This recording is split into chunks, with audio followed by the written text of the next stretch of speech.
Louvado seja o nome do Senhor.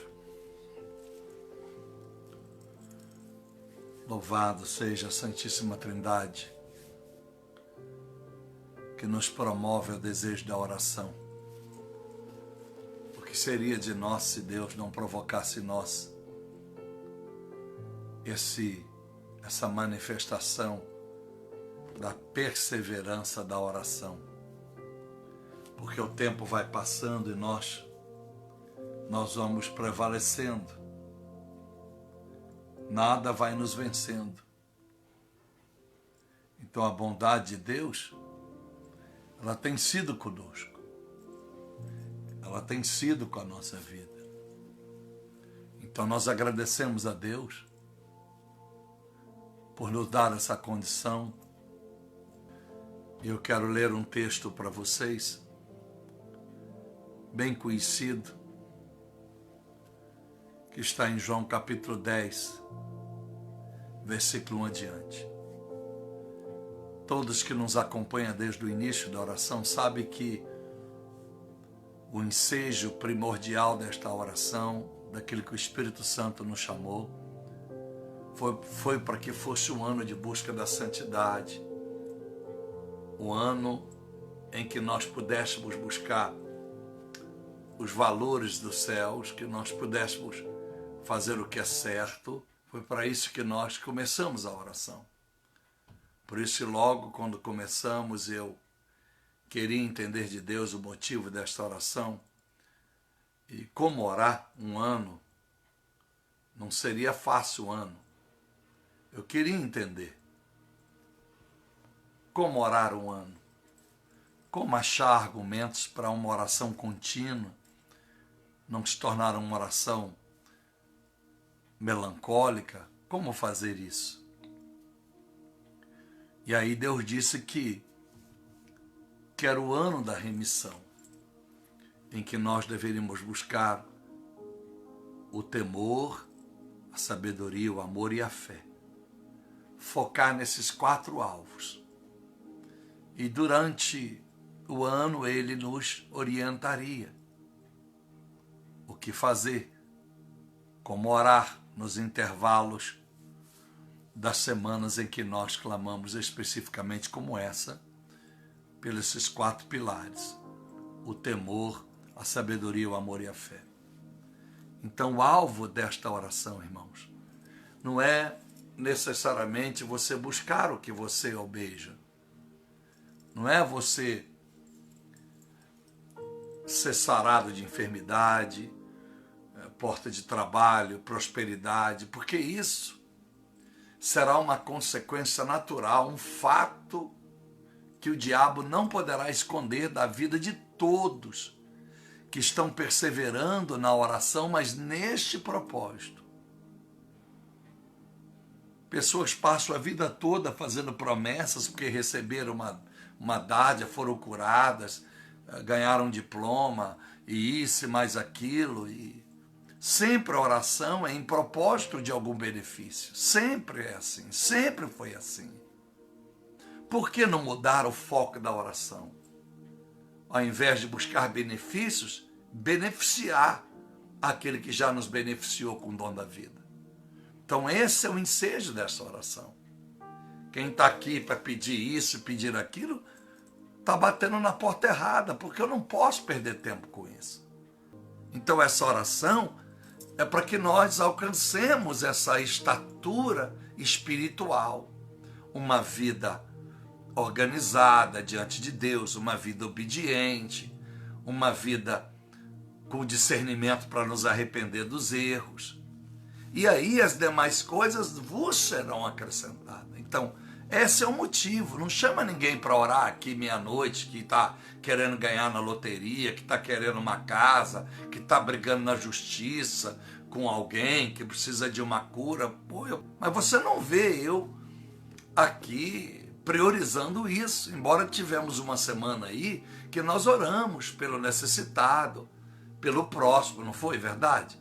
Mas o que adianta todas as pessoas serem curadas? O que adianta todas as pessoas ganharem bem financeiramente? Eu te digo, isso vai convertê-las? Isso vai levá-las a Jesus? Isso vai levá-las a ter caráter? Lógico que não. Lógico, senão, na era de Cristo, as pessoas teriam se virado tudo anjo, porque ouviam uma pregação do próprio Deus, viram milagres jamais vistos na história da humanidade. Milagres que não davam para contar, segundo João, no seu evangelho. Seus últimos versículos da sua epístola diz que não havia livros, não há livros que pudesse escrever. Então, a gente sabe que isso não vai adiantar. Então eu quero ler esse versículo bíblico que diz assim, olha. Na verdade, vos digo que aquele que não entra pela porta do aprisco das ovelhas, né, que é o curral das ovelhas, mas sobe por outra porta ou entra por outra parte, é ladrão e salteador. O que quer dizer isso? Aquele que não entra pela porta. Qual é a porta? O coração. Jesus quer entrar no teu coração, no nosso coração. Mas ele é educado. Por isso que Apocalipse 3:20, eis que estou à porta e bato. Se abrir a porta, eu entro. Então ele disse, aquele que entra pela porta é o pastor de ovelhas. Mas o que entra por outra parte é ladrão. Satanás entra na mente, fazendo você iludir, desejar o que não vai dar certo, desejar o que não que não tem moral, desejar o indecoroso, desejar as coisas supérfluas. Ele entra na sua carne para você desejar isso e aquilo. Ele não entra pela porta. Ele não entra. Ele entra por todas as outras áreas da sua vida. Por isso que ele anda em derredor. Enquanto Satanás anda em derredor procurando onde entrar, Jesus só entra pela porta.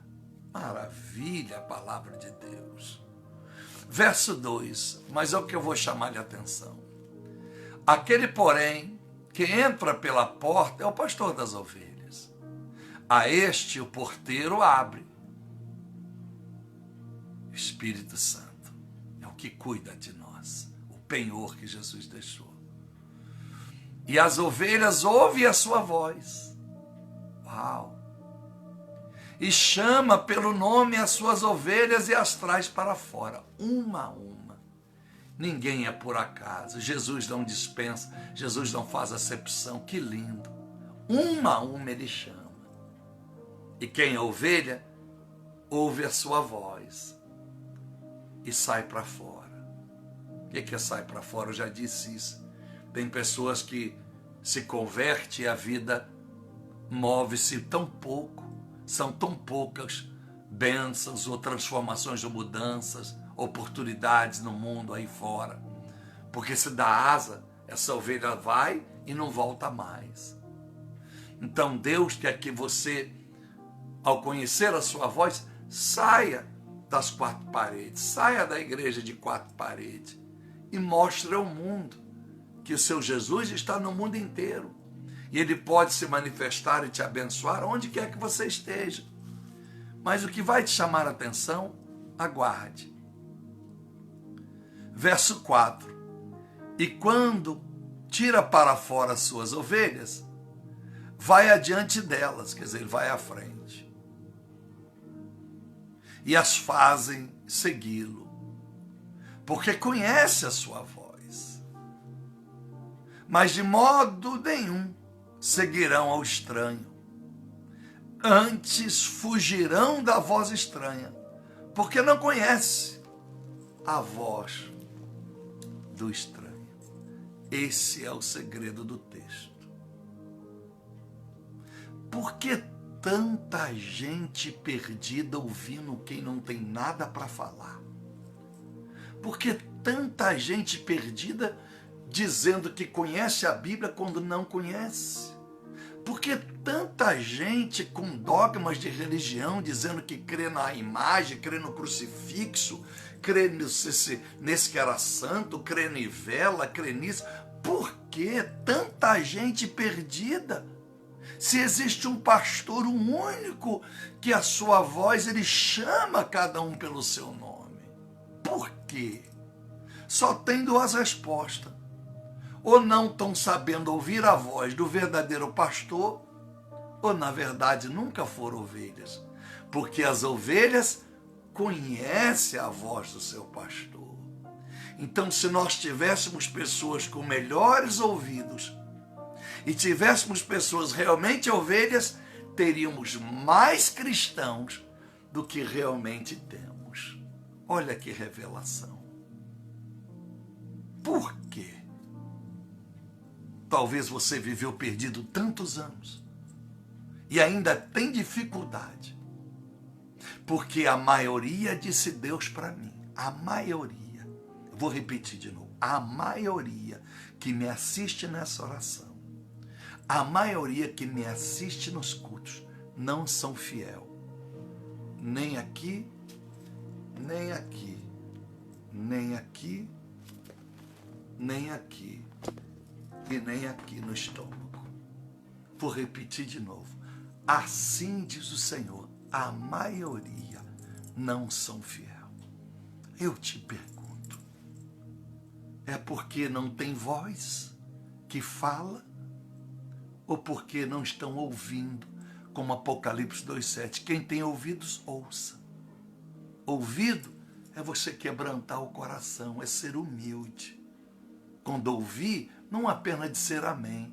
Não diga amém quando a reação sua é necessária por causa da ação de Deus no juízo.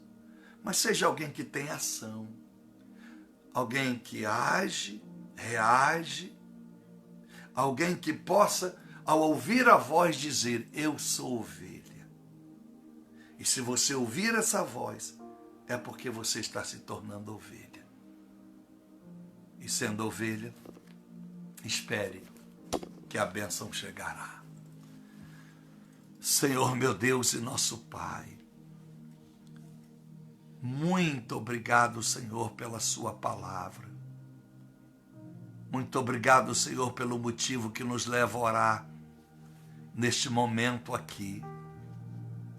Muito obrigado por todos estes nomes que eu carrego comigo, meu Pai, neste pacote.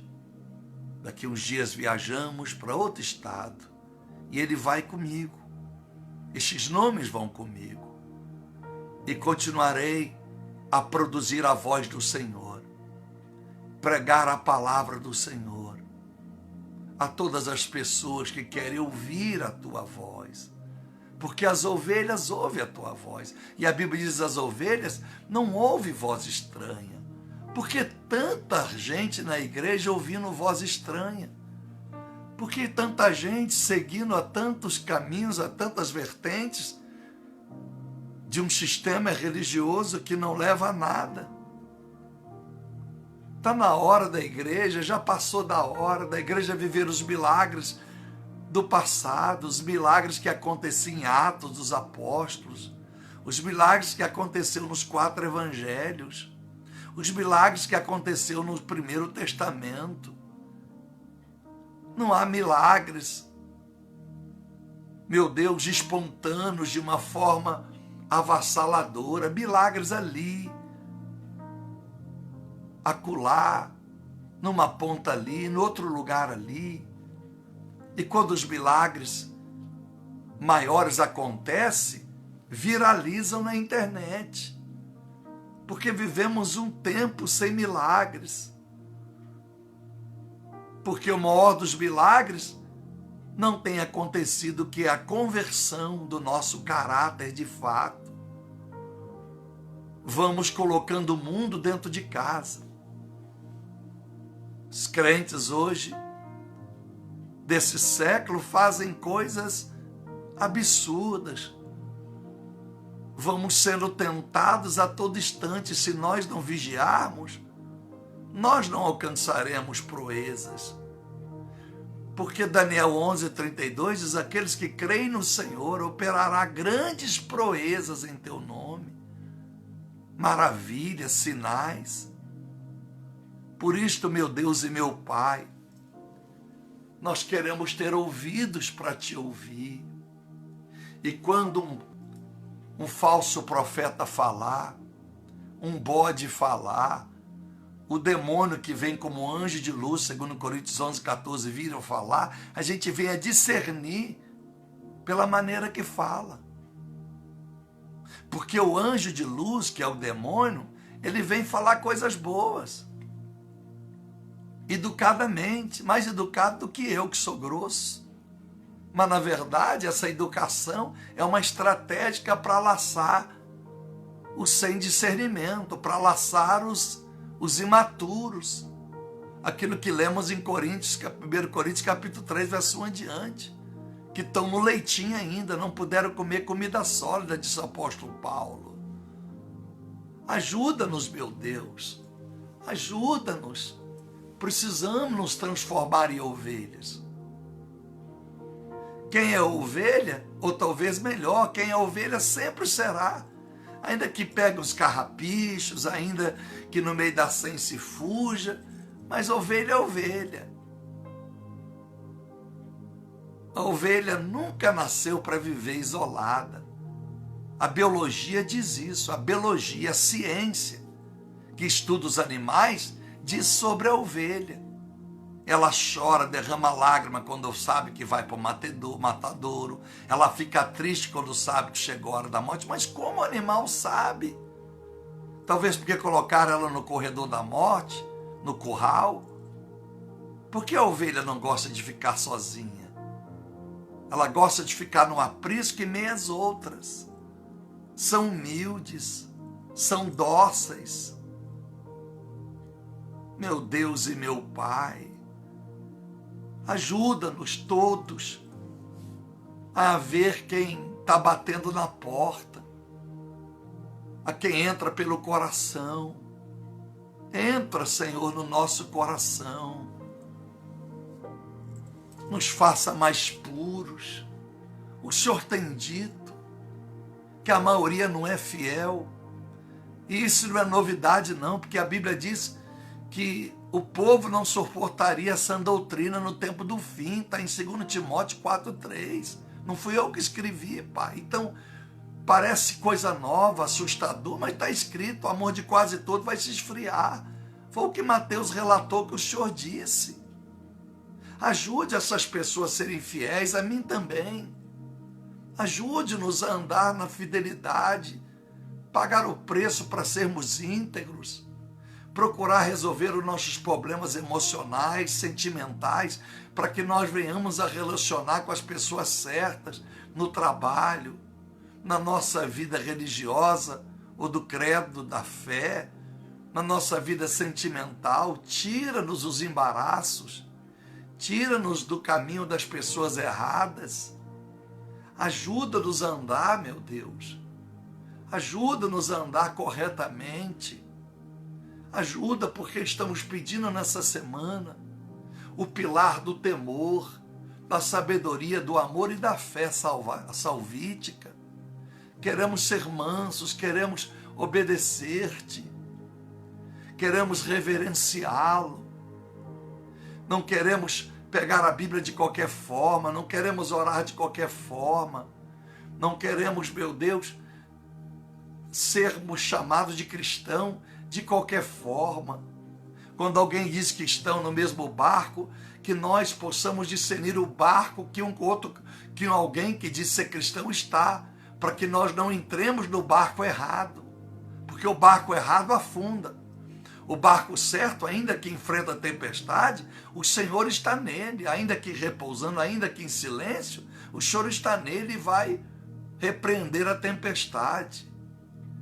Nós não fiquemos no mesmo barco do mundo, não, meu Deus. Se o mundo está sofrendo, para que dizer que estamos no mesmo barco? Nós não estamos, não. Porque o Senhor nos tira. Senão não haveria o Salmo 91, versículo 7, 1000 cairão ao meu lado, 10.000 à minha direita, eu ficaria de pé. Quer dizer, é como se eu estivesse num barco. Vai cair, mas eu fico. É como Jonas, o barco. O barco estava cheio de gente, caiu ele, mas o resto ficou lá dentro. Ajuda, Pai, que nós tenhamos a humildade para nós entendermos o propósito da vida, para não sermos, meu Senhor, exortados a todo tempo por teimosia, por insistir em coisas erradas. Cuida da nossa vida mental, nossa vida sentimental, nosso corpo. Temos que guardá-lo, porque ele é templo santo. Não nos deixa ser vencidos pelas nossas vontades pessoais.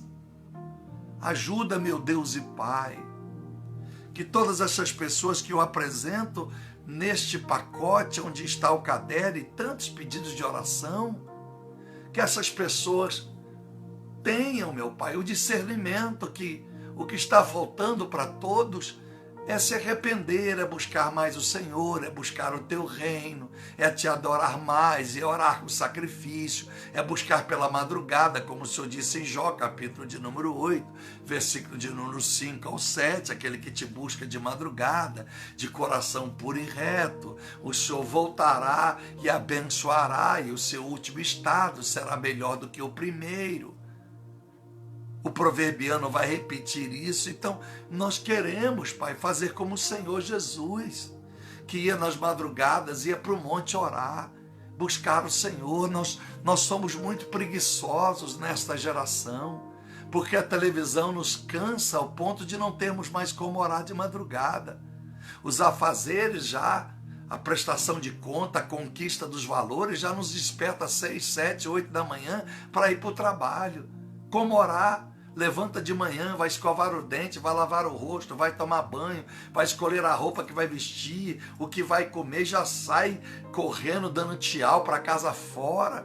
É assim que está vivendo essa geração, Pai. Já não existe mais a minoria, quase que raro, alguém que sai do trabalho e vai para aquele tempo antigo que se almoçava 2 horas diante da família, sentado na mesa. Hoje não, é 15 minutos, é 10 minutos, é 20 minutos, porque o celular, a internet, que deveria ser bênção, ela entrou num outro lado para ser extrema maldição. Porque as pessoas antigamente, elas iam para o trabalho, para casa almoçar, e ninguém ligava para elas, porque muitos não tinham telefone, e outros tinham telefone, mas não tinham WhatsApp. Então, meu Deus, hoje não. A pessoa está comendo, está lendo os WhatsApp. A pessoa está tomando café, está lendo o WhatsApp. A pessoa está indo dormir, está vendo os WhatsApp. A pessoa está dentro, numa fila, para ser, meu Deus, olhada por um médico e está olhando a rede social. Então as pessoas ficaram escravas. Elas não têm mais tempo, Pai. Não tem mais tempo. O mundo da beleza está escravizando essa geração. O cabelo tem que estar sempre bonito, a unha do pé, a unha da mão, o corpo, a pele. São tantas ocupações que o diabo arrumou que vai nos distraindo da essência, Pai. A pessoa compra um carro, daqui a pouco precisa trocar. Não está satisfeito mais. Compra o carro e aquilo que vem de fábrica já não se satisfaz. Tem que arrumar um monte de badulac para o carro ficar bom. E isso, meu Pai, não seria pecado se não roubasse o tempo nosso de orar, de jejuar com seriedade. A Bíblia diz que quando nós jejuamos, nós temos que dar oferta no dia do jejum, nós temos que desligar do pecado, nós temos que perdoar a quem ofendemos ou a quem nos ofendeu. Mas as pessoas sempre fazem apenas, a maioria, o regime, para de comer isso, para de beber aquilo. E quando querem dar oferta, dão uma esmola, olha na bolsa o que sobrou, no bolso que sobrou e dão. Porque o restante do dinheiro que está lá já é para pagar a conta X, a conta tal, a viagem que vão fazer ali, a escola do filho, o presente do amigo. Meu Deus, que mundo que nós vivemos, Pai. Ajuda, meu Pai, que as minhas orações sejam de um justo, porque se eu me tornar justo, meu Deus, o Senhor vai ouvir a oração, porque a oração do justo muito pode em sua eficácia. O Senhor já disse em Tiago 5,16. Então ajude, Pai, aquele que está em Apocalipse 22, versículo 11. Quem é sujo, suje-se mais. Quem é justo, justifique-se mais. E quem é santo, santifique-se mais. Meu Deus, me ajude a alcançar isso com esse povo, aqueles que concordam comigo. Porque aí os nossos pedidos, meu Pai, não serão relevantes, porque antes de pensarmos em escrever num papelzinho, antes de pedirmos, o Senhor já terá atendido, o Senhor já terá anotado no caderno da justiça divina. Nós podemos até dizer uns aos outros: ore por mim, mas sem desespero, sem ansiedade, sem ficar, meu Deus, estupidamente, meu Deus, inquieto, porque o Senhor é bom, o Senhor é justo. Para que tanto desespero? Por que tanto desarmonia? Tanta gente angustiada da igreja, tanta gente depressiva, tanta gente que diz que não tem mais, não sente mais a tua presença, quanta gente que diz que não tem mais força para ser fiel. É porque nunca foram fiel. E quando foram fiel, quando começaram uma vida reta com o Senhor, não aprenderam a orar, não oraram corretamente, não buscaram o teu espírito, e aí culpa pastor, culpa a igreja, culpa a ex-esposo, o ex-marido, culpa filho, culpa pai, culpa mãe, culpa o PT. Ninguém é culpado, Pai, das nossas mazelas, porque se nós colocamos alguém como culpados da nossa mazela, estamos dando autoridade, é que eu digo sempre, a autoridade é quem nunca teve para nos levar ao fracasso. O nosso fracasso, os nossos erros, nós somos o culpado deles, os autores deles. Assim como o Senhor é autor da nossa bênção e nos dá honra, porque se nós fizermos as escolhas certas, as decisões assertivas, tudo vai bem, Pai. Mais uma vez eu te agradeço, chegando ao fim da oração. Que estes 4 pilares, o temor, a sabedoria, o amor e a fé, seja com todos que têm sido sinceros. Porque eu sei que muitos estão orando e muitos, meu Pai, ainda não alcançaram o entendimento disso.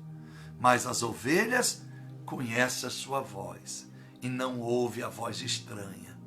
Em nome de Jesus, que nós passamos a ter melhores ouvidos para discernir a voz do estranho do verdadeiro Deus.